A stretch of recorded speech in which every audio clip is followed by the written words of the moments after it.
ఆ సార్ గారు మీకు ఎలాంటి ఇబ్బందులు లేకుండా మా ప్రభుత్వం వారు తొందరపాటుతో ఏమైనా చేసుంటే అవి నేను సరిదిద్దడానికి సిద్ధంగా ఉంటాము.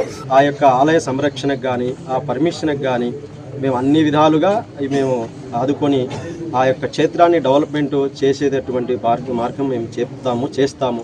పర్మిషన్ కూడా తీసుకొచ్చేదానికి ఢిల్లీలో కూడా మాట్లాడి ఆ పర్మిషన్ తీసుకొచ్చేదానికి నేను అన్ని రకాలుగా ఆ యొక్క క్షేత్రాన్ని ఆదుకుంటానని మీరు జరిగినటువంటి దాన్ని నాకు కూడా చాలా బాధాకరంగా ఉంది.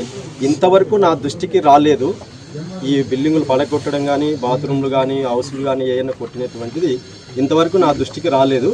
ఇప్పుడు మాత్రమే నా దృష్టికి వచ్చింది. కాబట్టి వెనకంబడి నేను స్పందించి దీని మీద గట్టిగా చర్య తీసుకొని దీనికి పర్మిషన్ తీసుకొచ్చేదానికి కానీ ఎటువంటి టైంలో జరగకుండా జరిగిన దానిలో కూడా నేను గవర్నమెంట్ ద్వారా దానికి సహాయం కూడా చేస్తాము.